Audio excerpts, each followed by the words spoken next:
اعوذ باللہ من الشیطان الرجیم بسم اللہ الرحمن الرحیم الحمد للہ رب العالمین بارئ الخلائق اجمعین الحمد لأہلہ والصلاة علی اہلہا الصلاة والسلام علی سید الانبیاء والمرسلین العبد المؤید الرسول المسدد المصطفى الأمجد الحبيب الأحمد النبي الأمي المكي المدني السراج المنير الكوكب الدري صاحب الوقار والسكينة المدفون بأرض مدينة سيدنا ونبينا وشفيع ذنوبنا طبيب قلوبنا وحبيب نفوسنا ومولانا أبي القاسم محمد المصطفى وأهل بيته الأطيبين الأطهرين الأنجبين المأسومين المظلومين ولعنة الله على أعدائهم ومنكري فضائلهم وغاصبي حقوقهم من جوم عداوتهم إلى الآن ومن الآن إلى قيام يوم الدين أما بعد فقد قال حق سبحانه وتعالى في القرآن بسم الله الرحمن الرحيم أفمن يهدي إلى الحق أحق أن يتبع أمن لا يهدي إلا أن يهدى فما لكم كيف تحكمون صلوات بھیجئے خاندان فاطمہ.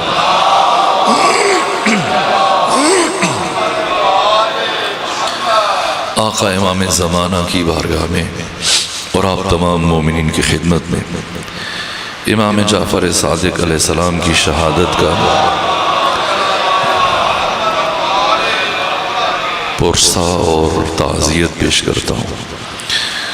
وجود مبارک حضرت امام جعفر صادق علیہ آلاف التحیت والثناء پیغمبر گرامی اسلام کی رحلت کے 72 سال گزرنے کے بعد اس دنیا میں تشریف لائے اور 83 ہجری میں حضرت کی ولادت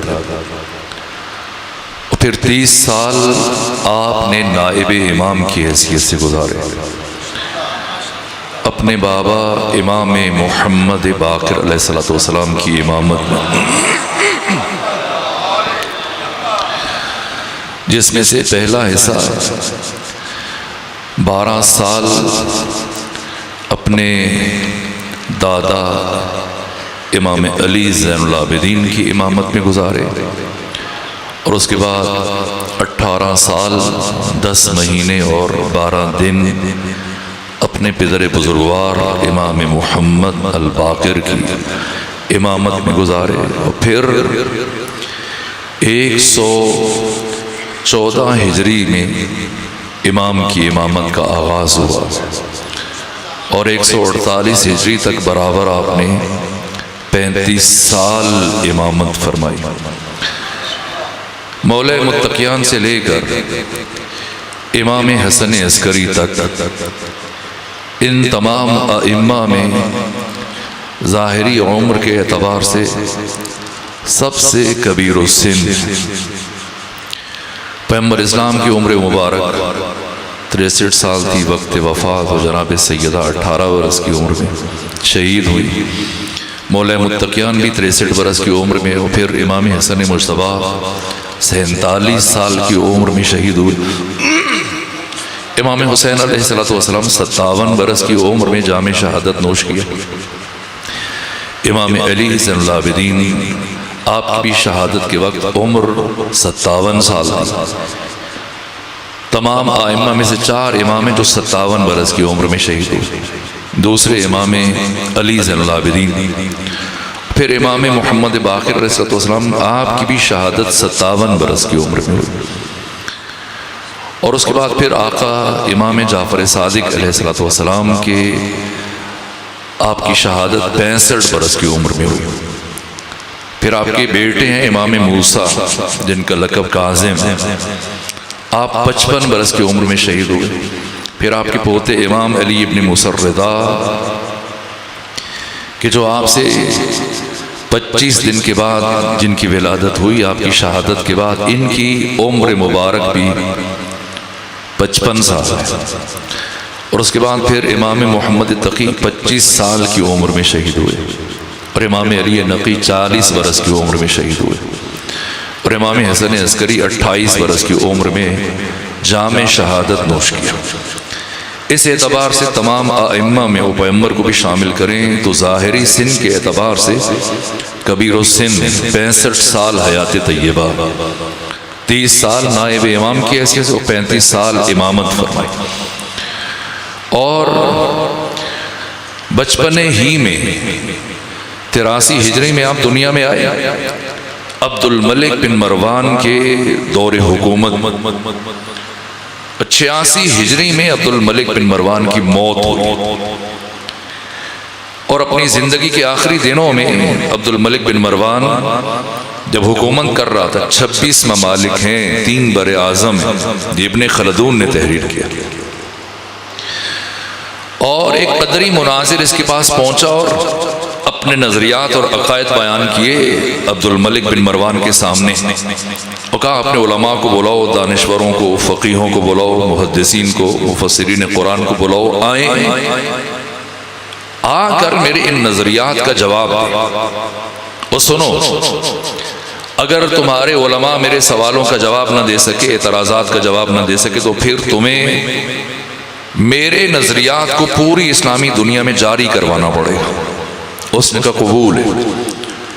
26 ملکوں سے، 3 بر اعظموں سے محدثین، فقہا، مفتی، علماء بلائے گئے، لیکن جو بھی اس کے مقابلے میں آتا ہے تھوڑی دیر کے بعد اپنی شکست کا اعتراف کرتا ہے، یہاں تک کہ جب پوری اسلامی دنیا میں کوئی ایک عالم دانشور نہ بچا، مجبور ہو کر عبد الملک بن مروان نے امام وقت امام علی زین العابدین سے رابطہ کیا کہ آپ امام ہیں اور دین کا تحفظ آپ کی ذمہ داری، آئیں اور آ کر اس دانشور کے سوالوں اور اعتراضات کا جواب دیجیے، ورنہ میں مجبور ہوں گا کہ اس کے نظریات و عقائد کو اسلامی دنیا میں جاری کریں۔ اب پڑھ لیجیے تاریخ، تفسیر برہان کے صفحہ نمبر 33 پر بھی اس روایت کو بیان کیا گیا، تاریخ اور حدیث کتابوں موجود کہ جب امام علی زین العابدین کو عبد الملک بن مروان کا پیغام پہنچا، کیا حضرت تشریف لے کر گئے؟ جانا چاہیے نہیں جانا چاہیے؟ امام دین کا تحفظ آپ کی ذمہ داری، دشمن بھی بلائے تب بھی جانا چاہیے، گئے نہیں گئے، امام نہیں۔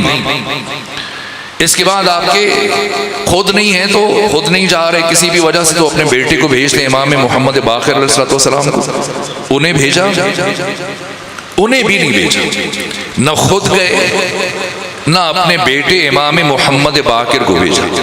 کسے بھیجا؟ اپنے 3.25 سال کے پوتے امام جعفر صادق کو روانہ کیا۔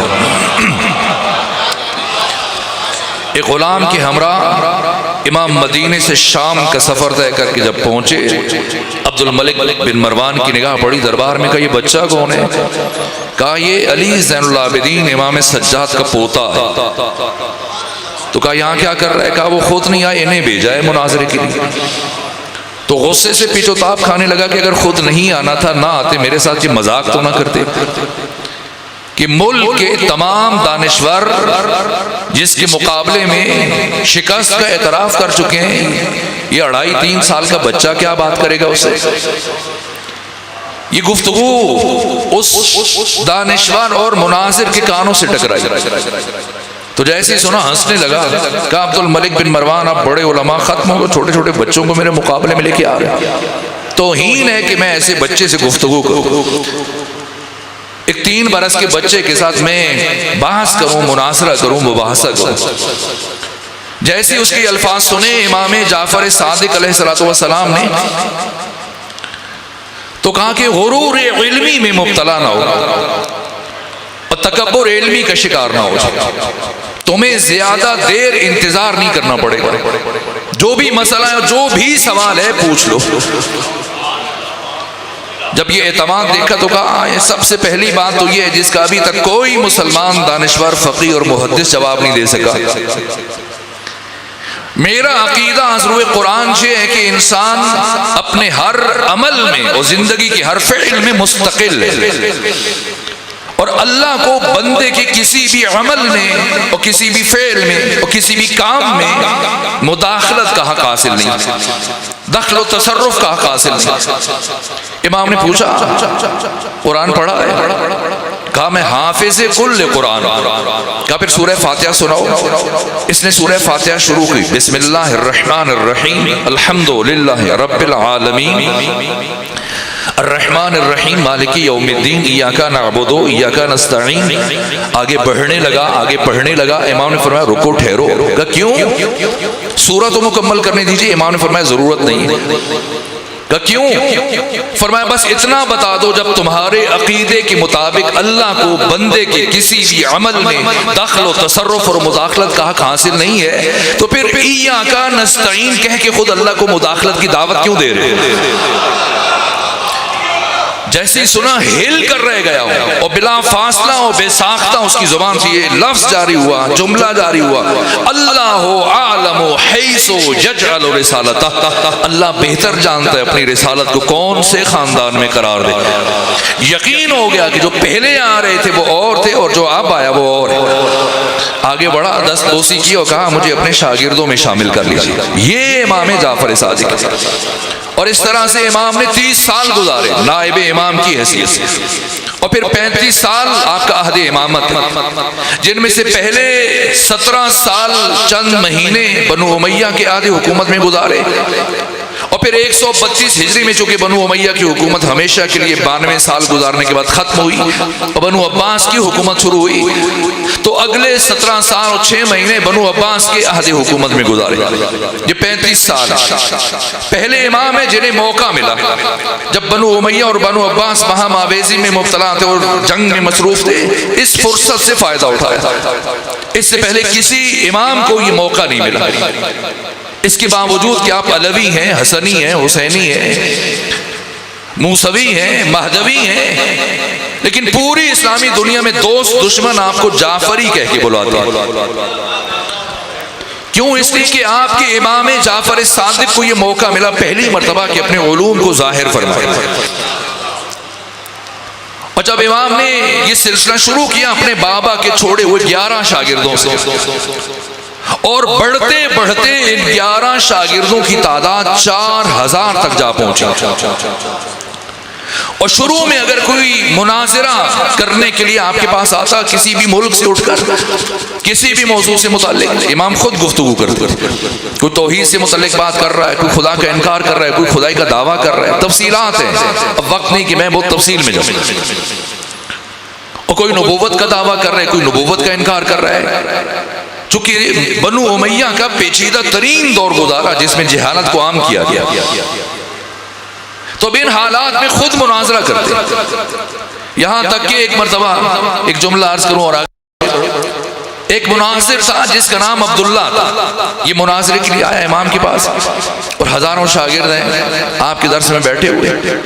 تو اس نے کہا کہ اے جعفر صادق، ان جاہلوں کو بٹھا کر گفتگو کر رہے ہو، جس خدا کی باتیں کر رہے ہو پہلے اس کا وجود تو ثابت کرو. کیا سلیقہ ہے، کیا انداز ہے امام کا. جیسی جملہ سنا کہا سنو، یہ جتنے لوگ بیٹھے ہیں سب مجھے جانتے ہیں کہ میرا نام جعفر ہے اور میں محمد کا بیٹا ہوں جن کا لقب باقر ہے، مجھے جانتے.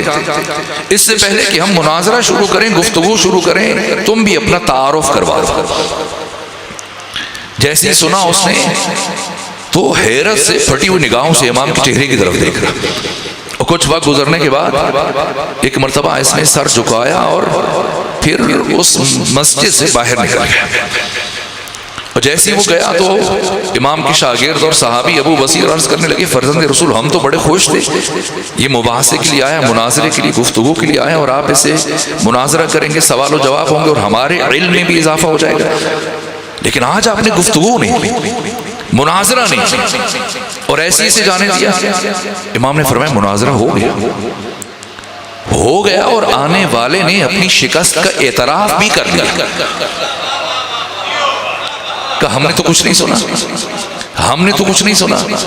امام نے فرمایا آنے والا وجود خدا سے متعلق مجھ سے گفتگو کے لیے آیا تھا، مناظرے کے لیے آیا تھا، اور اس کا نام عبداللہ تھا۔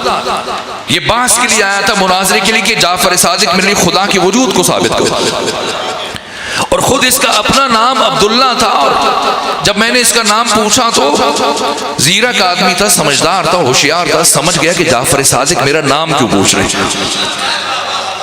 اور سمجھ گیا کہ اب اگر نام بتاؤں تب پھنستا ہوں اور خاموش رہوں تب پھنستا ہوں، اس لیے حیرت سے دیکھتا رہا، پھر چلا گیا، اس لیے کہ اس کا نام عبداللہ تھا، اور اسے پتا تھا کہ جب میں نے نام بتا دیا تو جعفر صادق اگلی بات کیا کریں گے کہ جب کوئی اللہ ہی نہیں ہے تو عبداللہ کہاں سے آ گیا، پہلے اپنا نام درست کرو پھر آ کے مجھ سے مناظرہ کرو۔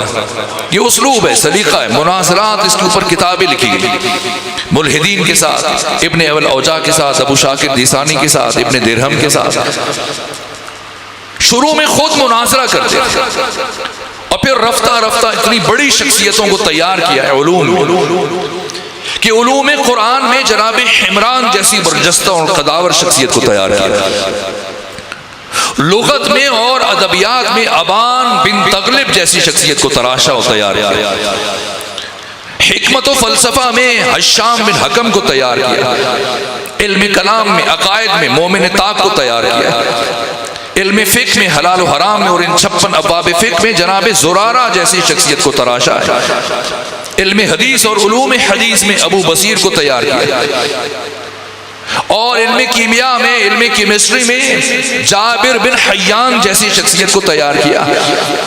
اگر بچے بیٹھے ہیں، جوان بیٹھے تو وہ وزن کریں گے۔ یہ دنیا جس شخصیت کو آج بابا کیمیا اور فادر آف کیمسٹری کہتی ہے، یہ جابر بن حیان امام کے 4000 شاگردوں میں سے ایک ہیں، اور 500 یا 400 کتابیں لکھی جابر بن حیان نے، اور اپنی ایک کتاب کے شروع میں یہ تاریخی جملہ لکھا کہ قیامت تک آنے والا کوئی ایک دانشور میرے کسی بھی نظریے کو رد نہیں کر سکتا۔ کیوں؟ اس لیے کہ میں امام جعفر صادق کا شاگرد ہوں۔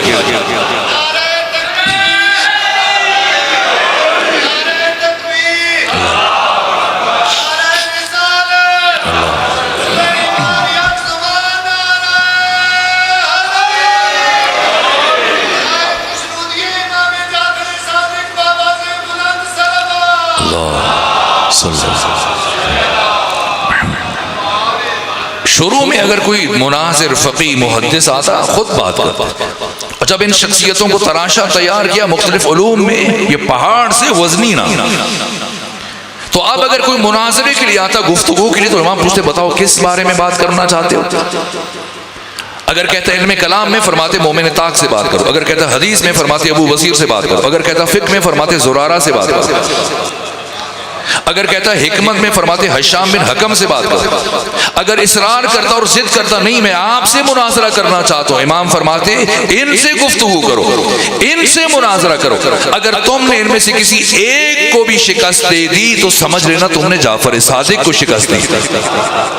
مرید پرور نہیں تھے، شخصیت پرور، اتنی بڑی بڑی شخصیتوں کو تراشا، یہاں تک کہ اوائل میں منصور توانکی بنو امیہ کے ساتھ لڑتا رہا، جب اپنی حکومت کچھ مضبوط کر لی اور اسے مدینے کی خبریں پہنچنا شروع ہوئی کہ 26 ممالک میں سے ہر شہر و دیہات سے لوگ اٹھ اٹھ کر علم اور حقیقت اور معرفت کی متلاشی امام صادق کے گرد جمع ہوئے، اور پوری اسلامی دنیا میں امام کی مرکزیت قائم ہو چکی ہے، اور ہر علم دوست اور معرفت پسند اور حقیقت آشنا اور حق طلب مسلسل امام جعفر صادق کی طرف بڑھتا چلا جا رہا ہے، اور اسے یہ احساس ستانے لگا کہ میں تو محض لکڑی کے تخت پر بیٹھ کر لوگوں کے جسموں پر حکومت کر رہا ہوں، اگر اس وقت پوری اسلامی دنیا میں کسی شخصیت کی لوگوں کے دلوں پر حکومت ہے تو وہ جعفر صادق۔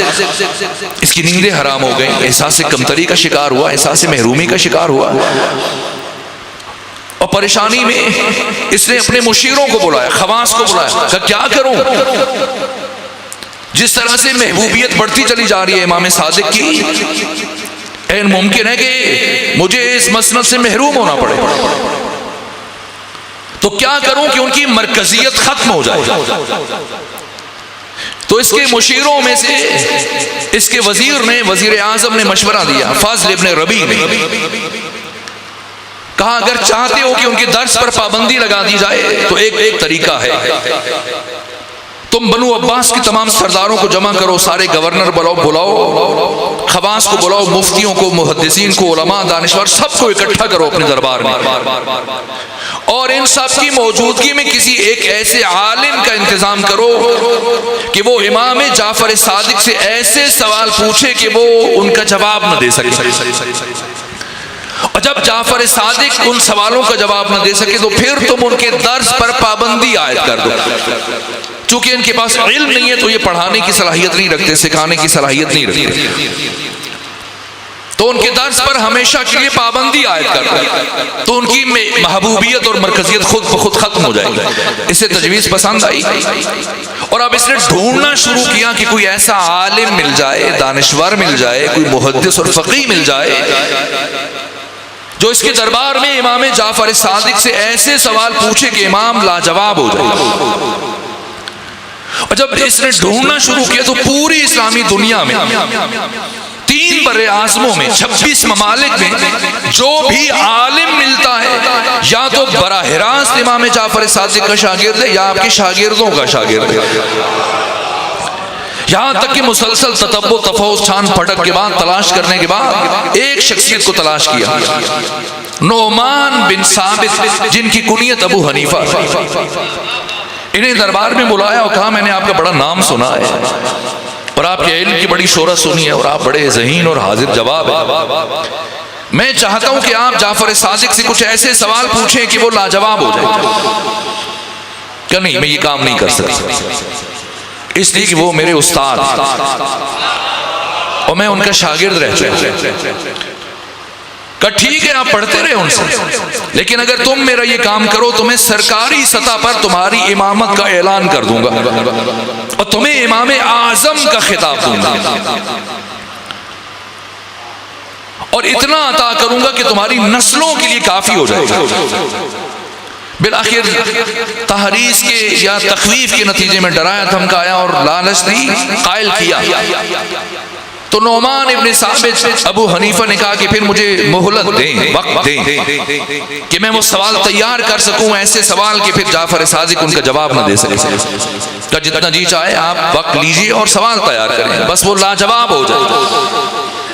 مسلسل 4 مہینے دن رات سوچتے رہے، غور و فکر کرتے رہے ابو حنیفہ،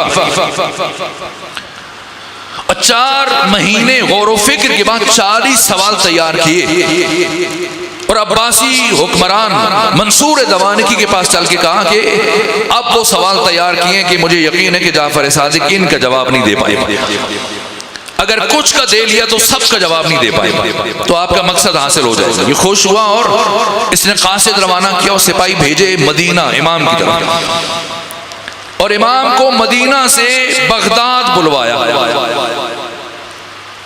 اور جب امام پہنچے تو اب ہزاروں خواص کا مجمع ہے، کوئی عوام نہیں، بنو عباس کے سردار ہیں، فقیہ ہیں، محدث ہیں، علماء ہیں، گورنر ہیں، وزیر ہیں، مشیر ہیں، سب بیٹھے ہیں، اور وسط میں منصور دوانکی کی کرسی ہے، اور داہنے طرف امام جعفر صادق کے لیے مسند بچھائی گئی، اور بائیں جانب ابو حنیفہ نعمان بن ثابت کے لیے۔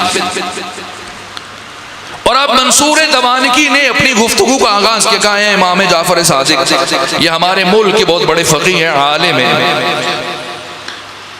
اور امام ہیں، تو ان کے کچھ سوالات تھے، ہم نے چاہا ہماری موجودگی میں آپ سے پوچھے جائیں تاکہ ہم سب بھی آپ کے علم سے استفادہ کریں اور کسب فیض کریں۔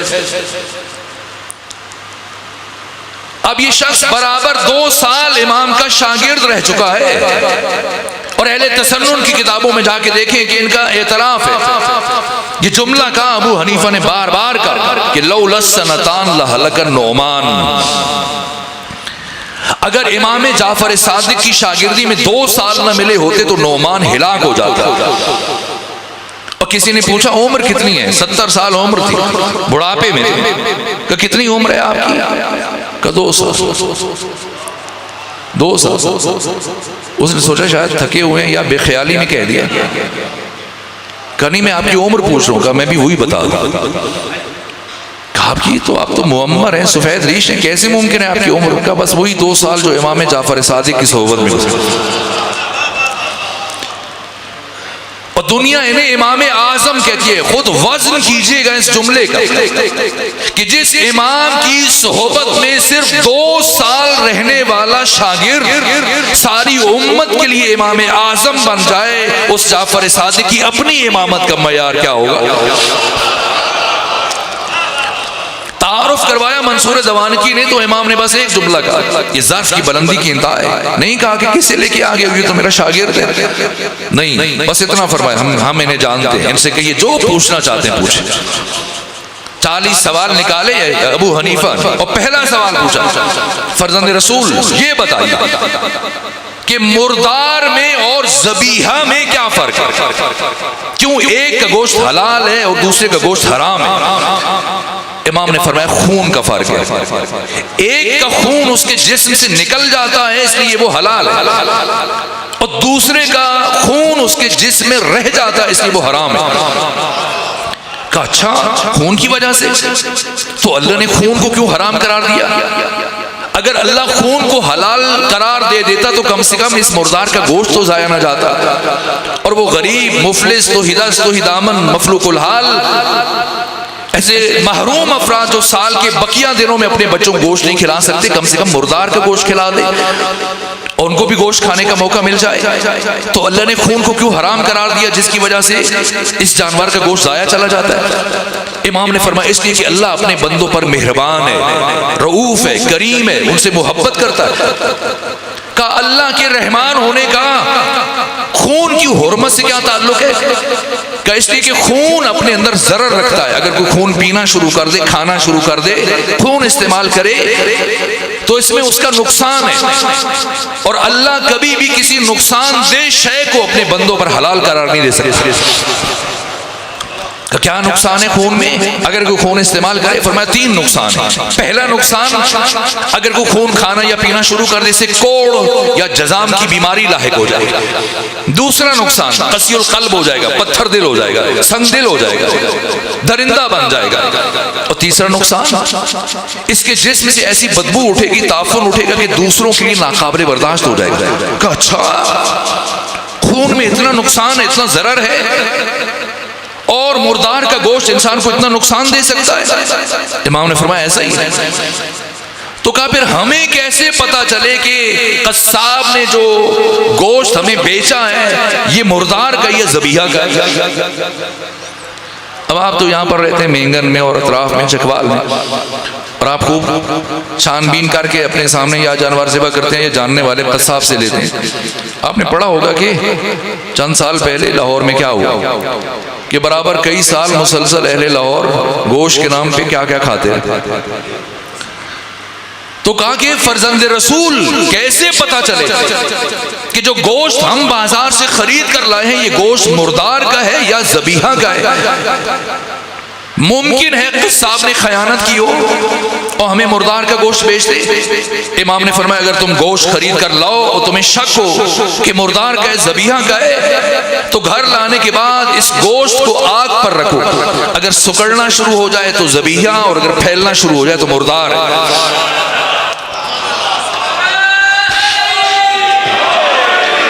ایسی جنت کا کیا فائدہ کہ انسان خود تو جنت میں چلا جائے لیکن اس کے ماں باپ بہن بھائی اولاد بیوی بچے وہ جہنم میں چلے جائیں۔ جب بھی اسے اپنوں کی یاد آئے گی تو جنت اس کے لیے جہنم بن جائے گی۔ امام نے فرمایا ایسا نہیں ہوگا۔ کیوں ایسا نہیں ہوگا؟ امام نے فرمایا اس لیے کہ جنت میں پہنچنے کے بعد انسان کی عقل کامل ہو جائے گی، اور جب انسان کی عقل کامل ہو جائے تو اس کی دوستی اور دشمنی کا معیار صرف خدا بن جاتا ہے، اور جب دوستی اور دشمنی کا معیار خدا بن جائے تو ایسا انسان کبھی اللہ کے کسی دشمن کے لیے پریشان نہیں ہوتا کہ یہ سید ہونا کون سی بڑی بات ہے، یہ اولاد فاطمہ زہرا ہونا کون سا بڑا شرف ہے، یہ سید ہونا کون سا بڑا شرف ہے؟ امام نے فرمایا کیا یہ شرف کم ہے کہ ہر ایک ہمارے نسب میں شامل ہونے کی کوشش کرتا ہے لیکن ہم کسی کے نسب میں شامل ہونے کی کوشش نہیں کرتے؟ اچھا یہ بتائیے کہ جو آپ کے شیعہ ہیں یہ اعمال میں سست ہیں، نماز روزے میں غفلت کرتے ہیں، سستی کرتے ہیں، لیکن جو آپ کی ولایت کو نہیں مانتے ہیں اور آپ کی امامت کے قائل نہیں ہیں وہ بڑی باقاعدگی سے نماز روزہ اور عبادات انجام دیتے ہیں۔ اس کی کیا وجہ ہے؟ امام نے فرمایا کہ ابلیس نے ہمارے شیعوں کو عقیدے میں گمراہ کرنے کی کوشش کی تو ناکام ہو گیا، پھر اس نے سارا زور ہمارے شیعوں کے عمل پر صرف کیا جس کی وجہ سے عمل میں ان سے غفلت ہو جاتی ہے، سستی ہو جاتی ہے، لیکن ہمارے دشمنوں کو عقیدے میں گمراہ کرنے کے بعد ان کے حال پہ چھوڑ دیا کہ عمل میں لگے رہو، یہ کون سا تمہیں کوئی فائدہ پہنچا دے۔ کہ فرزند رسول انسانوں کے اعمال ان کا اجر ثواب پاداش مادی ہے یا روحانی ہے؟ فرمایا روحانی ہے۔ کہ اگر روحانی ہے تو اللہ نے قرآن میں یہ کیوں فرمایا کہ قیامت کے دن اعمال کو تولا جائے گا؟ اللہ کو یہ کہنا چاہیے تھا کہ قیامت کے دن اعمال کو گنا جائے گا۔ بھلا وہ کیسا ترازو ہے، کیسا میزان ہے جس پر انسان کے اعمال اور ان کے اجر و ثواب اور پاداش کو تولا جا سکے؟ فرمایا ہوشیار ہو جاؤ، وہ میزان کے قیامت کے دن جس پر ہر انسان کے عمل کو تولا جائے گا وہ ہم محمد و آل محمد کی ولایت کا میزان ہے۔ اگر ولایت ہے تو ہر عمل قبول کر لیا جائے گا، اور اگر ولایت نہیں تو ہر عمل رد کر دیا جائے گا۔ 40 سوال پوچھے گئے، میں اختصار مد نظر ہے، وقت ختم ہو رہا ہے اس لیے یہ چند جملے۔ امام نے 40 سوالوں کے جواب دیے اور ہر سوال کے جواب میں پہلے کہا کہ علماء بصرہ کا یہ نظریہ، علماء کوفہ کا یہ نظریہ، علماء حجاز کا یہ نظریہ، علماء مدینہ کا یہ نظریہ ہے، اور ہم محمد و آل محمد اور قرآن کا یہ نظریہ۔ جب 40 سوالوں کے برجستہ و فوری جواب سنے ابو حنیفہ نے، اگرچہ منصور دوانکی کے کہنے پہ آیا تھا لیکن بالآخر علم دوست تھا، امام کا شاگرد رہ چکا تھا، باتوں کی گہرائیوں کو سمجھنے والا تھا۔ ایک مرتبہ ابو حنیفہ اٹھ کر کھڑا ہوا منصور دوانکی کے دربار میں، اور یہ تاریخی جملے کے جو بڑے بڑے اہل سنت محدثین نے اپنی کتابوں میں درج کیے، کہا اے امام جعفر صادق، آج نعمان بن ثابت ابو حنیفہ منصور دوانکی کے دربار میں کھڑے ہو کر یہ اعلان کر کے جا رہا ہے کہ چشم فلک نے، آسمان کی آنکھ نے اس ساری کائنات میں جعفر صادق سے بڑا عالم نہیں دیکھا۔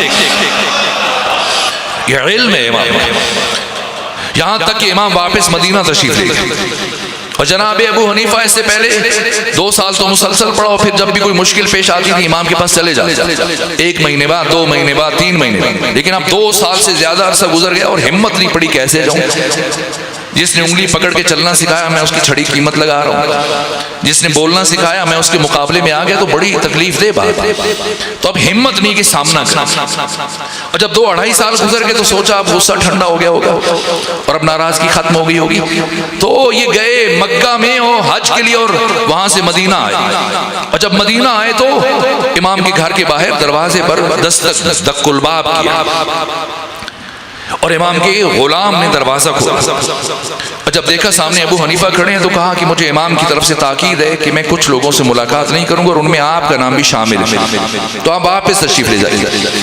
لیکن امام ابو حنیفہ واپس نہیں ہوئے، وہیں کھڑے رہے، یہاں تک کہ کچھ فاصلے کے بعد، کچھ وقت گزرنے کے بعد اہل کوفہ کا ایک وفد آیا اور انہیں امام کی خدمت میں اذن باریابی ملا، اجازت ملی، اور جب وہ اندر جانے لگے تو یہ بھی ان میں شامل، وہ اندر چلے گئے اور ان کے بیچ میں چل کے بیٹھ گئے، اور جیسے امام تشریف لائے تو سب سے پہلے انہوں نے سوال کیا، امام بہت اچھا ہو گیا کہ یہاں پر اہل کوفہ کا، اکابرین کا اور خواص کا وفد آیا ہوا ہے، چونکہ میرا تعلق بھی کوفہ سے ہے اور یہ بھی کوفہ سے ہیں، اور میں جانتا ہوں کوفہ میں آپ کے محبین اور آپ کے شیعہ اور آپ کے پیروکار بعض اصحاب رسول پر لعن طعن کرتے ہیں، انہیں غاصب کہتے ہیں، برا بھلا کہتے ہیں، ان کی ملامت کرتے ہیں، انہیں ناپسند کرتے ہیں۔ تو یہ اکابرین کا وفد ہے، اگر آپ ایک تحریر لکھے ان کے ساتھ روانہ کر دیں تاکہ پھر آپ کی شیعہ اور محب یہ کام چھوڑ دیں اور لعن طعن نہ کریں۔ امام نے فرمایا ابو حنیفہ کون ہماری بات سنتا ہے؟ کون ہماری بات مانتا ہے؟ کیوں نہیں سب مانتے؟ آپ لکھ کے بھیجیں، دیکھیں سب مانیں گے۔ امام نے فرمایا انہیں چھوڑو، اپنی بات۔ تم 2 سال برابر میرے شاگرد رہ چکے، 2 سال مجھ سے سیکھتے رہے، پڑھتے رہے، میں تمہارا استاد ہوں۔ اس کے باوجود کہ میں تمہارا استاد ہوں، تم میرے شاگرد ہو، میں نے تمہیں اپنے گھر آنے کی اجازت نہیں دی، تم بغیر اجازت اندر آ گئے۔ میں نے تمہیں گفتگو کی اجازت نہیں دی، تم بغیر اجازت لیے گفتگو شروع کر دی۔ تو جب میرا شاگرد میری بات ماننے کے لیے تیار نہیں تو کسی اور سے کیا توقع رکھوں کہ وہ مانے گا؟ اور میں نے سنا ہے آج کل تم نے امامت کا دعویٰ کر رکھا ہے، خود کو امام سمجھتے ہو۔ کہا جب مجھ میں صلاحیت ہے تو کیوں نہ دعویٰ کروں، کیوں نہ خود کو امام سمجھوں۔ فرمایا اچھا اگر صلاحیت ہے تو یہ بتاؤ کہ اگر کوئی شخص حالت احرام میں ہرن کے اوپر والے دانت توڑ دے تو اس کا کفارہ کیا؟ کچھ دیر سوچتے رہے، سر اٹھایا، کہا مجھے اس مسئلے کا نہیں پتا۔ امام نے فرمایا آپ کو یہ بھی نہیں پتا کہ ہرن کے اوپر والے دانت ہوتے ہی نہیں۔ تو جب اتنا بھی نہیں پتا ہے تو پھر اتنا بڑا دعویٰ کیوں کر رکھا ہے امامت؟ اور سنا ہے کہ آپ دین میں قیاس سے کام لیتے ہیں، درحالی کہ دین میں سب سے پہلے جس نے قیاس کیا وہ ابلیس تھا۔ تو ظاہر ہے جب قرآن میں کسی مسئلے کا حل نہیں ملے گا اور سنت میں جواب نہیں ملے گا تو قیاس کے علاوہ کیا راستہ بچ جاتا ہے؟ امام نے فرمایا اگر آپ کا منہج اور مشرب اور مسلک قیاس ہے تو پھر بتائیں کہ قتل بڑا جرم ہے یا بدکاری بڑا جرم ہے؟ قتل بڑا جرم ہے اور بدکاری قتل سے چھوٹا جرم ہے۔ امام نے فرمایا ایسا ہی ہے جیسے آپ کہتے ہیں، قتل بڑا جرم ہے لیکن قتل کے ثبوت کے لیے 2 گواہ کافی، اور جو چھوٹا جرم ہے بدکاری اس کے ثبوت کے لیے 4 گواہ شرط ہے۔ تو جو بڑا جرم ہے اس کے لیے 2 گواہ کافی، اور جو چھوٹا جرم ہے اس کے لیے 4 گواہ دین میں شرط ہے۔ اگر مسلک قیاس ہے تو اب بتائیں پھر یہ کیسے ہو گیا؟ کہ اس کا مجھے نہیں پتا۔ امام نے فرمایا اچھا یہ بتاؤ کہ عورت کمزور ہے یا مرد کمزور ہے؟ کہ عورت کمزور ہے۔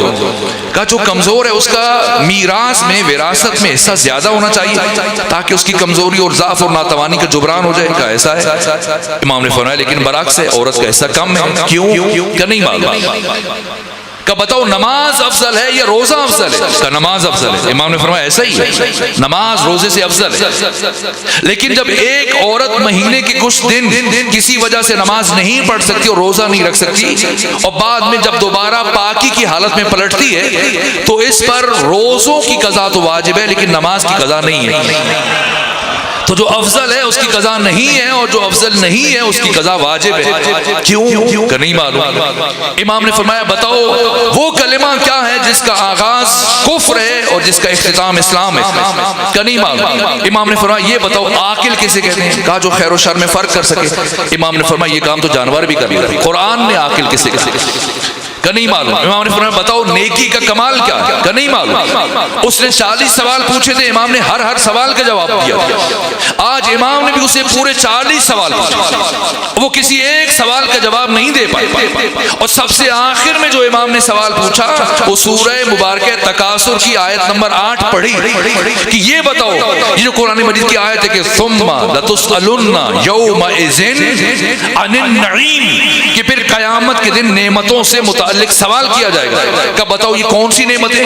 کہ یہی نعمتیں جو ہم کھاتے ہیں، پیتے ہیں، پہنتے ہیں، استعمال کرتے ہیں۔ امام نے فرمایا اگر تمہارے ذہن میں، تمہارے خیال میں یہ نعمتیں مراد ہیں تو پھر بتاؤ اگر کوئی شخص تمہیں اپنے گھر کھانے پہ بلائے، دعوت دے، اچھے کھانے کھلائے، بہترین مشروبات پیش کرے، رخصت کرتے ہو تمہیں تحفے دے، لباس دے، پارچہ دے، خوشبو دے اور عزت سے رخصت کرے، لیکن اس کے بعد جب لوگوں کے درمیان تم کھڑے اسے مل جاؤ تو پوچھنا شروع کر دے بتاؤ فلاں دن جب تم میرے گھر میں آئے تھے میں نے تمہیں کھانے کے لیے کیا دیا تھا، پینے کے لیے، پہننے کے لیے تحفے کیا دیے تھے، تو تم ایسے شخص کے بارے میں کیا سوچو گے اور کیا رائے قائم کرو گے؟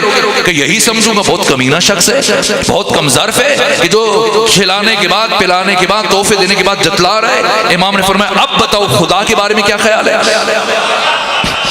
کیا تو اللہ سے متعلق یہ عقیدہ رکھتا ہے کہ دنیا میں تمہیں کھانے پینے کی نعمتیں دینے کے بعد قیامت کے دن ان سے متعلق پوچھے گا، ان سے متعلق سوال کرے گا؟ کہا پھر آپ بتائیے وہ کون سی نعمت ہے کہ قیامت کے دن جس سے متعلق سوال کیا جائے گا؟ فرمایا ہوشیار ہو جاؤ، وہ نعمت ہم محمد و آل محمد کی ولایت کی نعمت ہے۔ بس وقت تمام ہوا، ایک جملہ اور عرض کروں، یہاں تک کہ منصور دمانکی نے جب ہر حربہ استعمال کر لیا اور اس کی تمام سازشیں اور منصوبے ناکام ہوئے تو اب اس نے مزید اپنے مشیر سے پوچھا کہ اب بتاؤ کیا کریں، کہ ان کے شاگردوں کی تعداد بڑھتی چلی جا رہی ہے۔ امام نے جس طرح سے ان کی مقبولیت بڑھ رہی ہے تو اب کیا کریں؟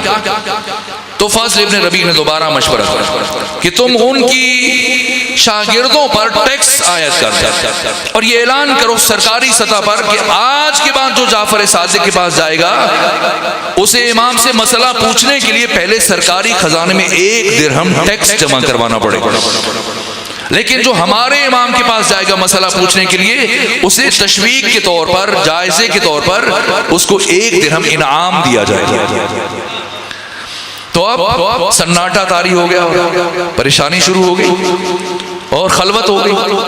تو اب جناب ابو بصیر حاضر ہوئے امام کی بارگاہ میں اور عرض کیا فرزند رسول پہلے ہر روز آپ کی خدمت میں حاضر ہو جاتے تھے، لیکن اب تو آپ کے آنا مشکل ہو گئے کہ خلیفہ نے 1 درہم ٹیکس کی شرط عائد کر دی۔ اب اگر وہ 1 درہم ہم کمائیں اور آپ کو دے دیں، حکومت کو دے دیں تاکہ آپ سے سیکھ سکیں اور مسئلہ پوچھ سکیں، تو پھر گھر کیسے چلائیں؟ اور اگر گھر چلائیں تو پھر آپ کے پاس نہیں آ سکتے۔ تو مشکل کشا کا بیٹا مشکل کشا بن گیا۔ فرمایا ابو بصیر اس میں پریشانی کیا بات ہے؟ پہلے جاؤ حکومت کی مفتی کے پاس کوئی سا مسئلہ پوچھ لو، جب مسئلہ پوچھو اور 1 درہم ملے تو وہ 1 درہم لے آؤ جعفر صادق کے پاس، حکومت کے سپاہیوں کو وہ درہم دو اور جعفر صادق کے پاس آ کر دین لے کے چلے جاؤ، اس میں پریشانی کیا بات ہے؟ یہاں تک کہ جب اس کی یہ کوشش بھی ناکام ہوئی تو اس نے قبیلہ بنو ثقیف سے 100 افراد کو جمع کیا۔ ابھی مینگن ہے اور اب چکوال اور اطراف کے جو باقی دیہات ہیں وہاں سے تشریف لائے۔ آپ نے دیکھا ہوگا عام طور پہ دیہاتوں کے باہر بادیہ نشین ہوتے ہیں، کچھ جھگی باز بولتے ہیں آپ شاید، جن کے اپنے گھر نہیں ہوتے، تو وہاں پر وہ رہتے ہیں اور ان کا خاص کوئی ذریعہ معاش بھی نہیں ہوتا۔ تو قبیلہ بنو ثقیف کے یہ بادیہ نشین جو امام کی امامت اور ولایت کے قائل نہیں تھے، ان میں سے 100 افراد کو بلایا منصور نے اور لالچ دی اور ان سے کہا کہ ابھی ایک دشمن خدا میرے دربار میں آنے والا ہے، جب آئے تو تم اس پر ٹوٹ پڑو اور قتل کر دو، اور اگر تم نے یہ کام کیا تو میں ہر ایک کا وظیفہ معین کر دوں گا، ماہانہ اسے وظیفہ ملے گا بیت المال سے، اور میں تم سب کو ہر ایک کو نیا گھر بنا کے دوں گا۔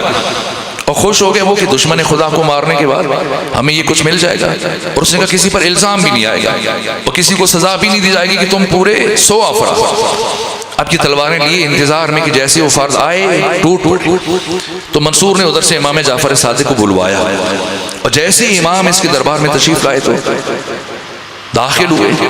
یہ 100 افراد جن کے ہاتھوں میں ننگی تلواریں تھیں، ایک مرتبہ تلواریں پھینکی اور آگے بڑھ کر امام کے قدموں میں گر گئے اور امام کے ہاتھوں کے بوسے لے رہے، اور امام ان کے بیچ میں سے گزرتے ہوئے منصور کے پاس بیٹھے اور کہا کیوں بلایا مجھے؟ کہا آپ کی زیارت کے لیے بلایا اور چاہا کہ آپ آئیں گے خیر و برکت ہوگی، آپ دعا فرمائیں گے۔ فرمایا ایسا نہیں ہے، تو جھوٹ بول رہا ہے، اور مجھے تمہارے دربار میں آ کر روحانی اذیت ہوئی تھی، آج کے بعد اگر تم نے بلایا تب بھی میں تمہارے دربار میں نہیں آؤں گا۔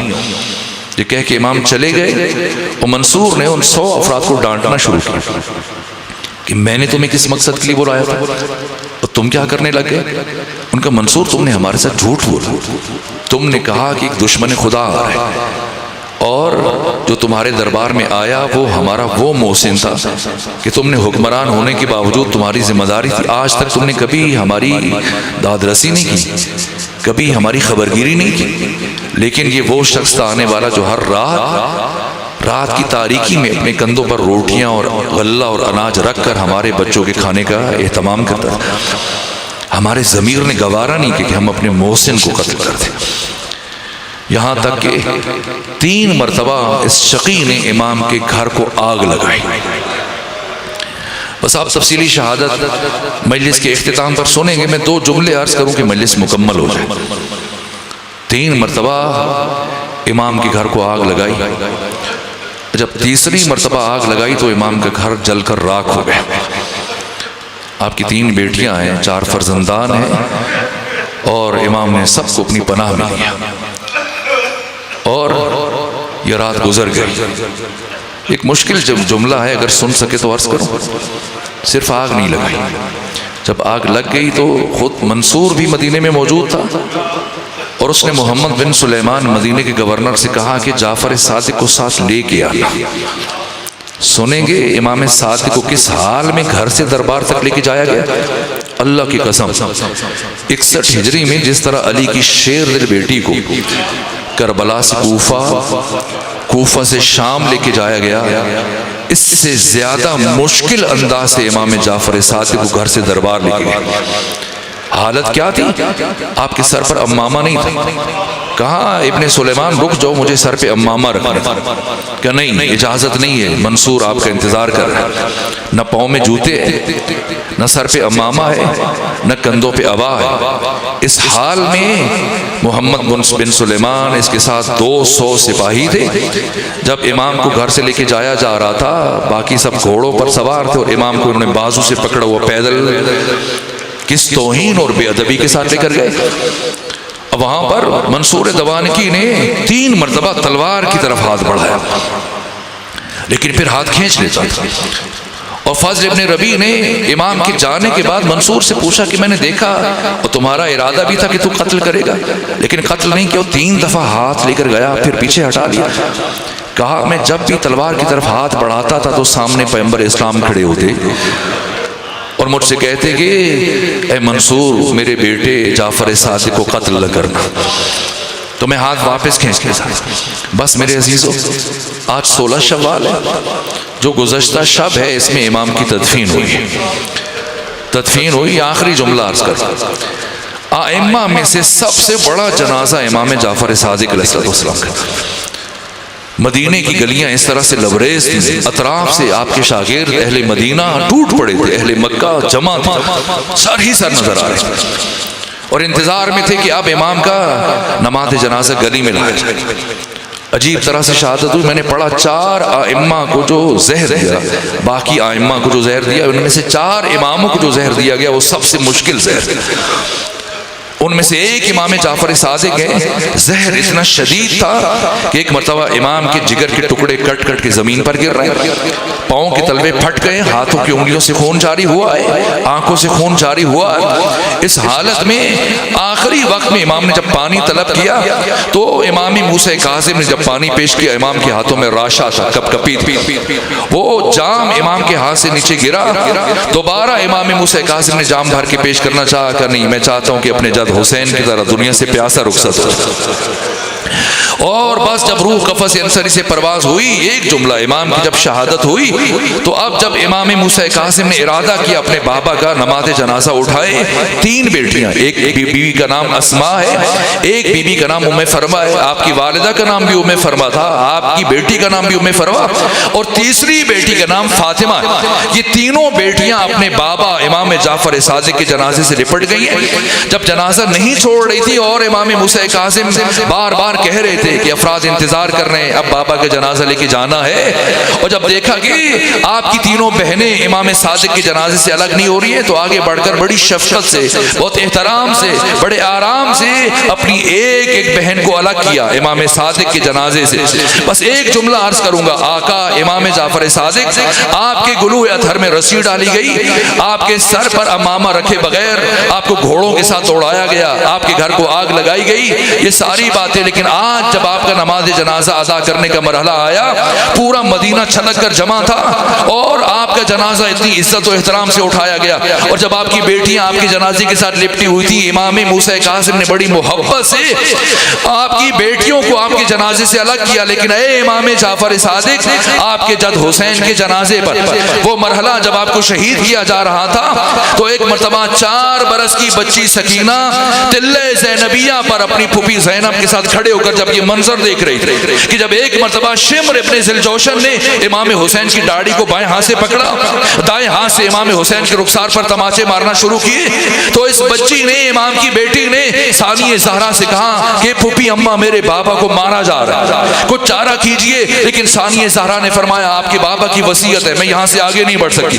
پھر یہ بچی دوڑے دوڑے گئی کہاں؟ خیام میں، جہاں 22 برس کا ایک جوان حالت غشی میں چل کے سید سجاد کے کندھوں کو جھنجھوڑا دوڑا کہ سید سجاد بھیا ہمارے بابا کو مارا جا رہا، کچھ چارہ کیجئے، بابا کو بچا لیجئے۔ جب کوئی آواز نہ آیا میں نے پڑھا اس بچی نے مقتل کی طرف دوڑنا شروع کیا، اور جب مقتل میں پہنچی ہیں وہ امام جعفر صادق کی بیٹیاں جنہیں اتنی محبت سے امام موسیٰ کاظم نے بابا کے جنازے سے الگ کیا، اور ایک مرتبہ جیسی پہنچی ہیں سکینہ مقتل میں اپنے بابا سے لپٹ گئی، لیکن شمر نے کیسے الگ کیا؟ ایک مرتبہ جناب سکینہ کے بالوں میں ہاتھ ڈالے اور آپ کے پاؤں زمین سے بلند ہوئے، اور پھر ایک ایسا تماچا مارا، الا لعنت اللہ علی القوم الظالمین وسيعلم الذين ظلموا أي منقلب ينقلبون۔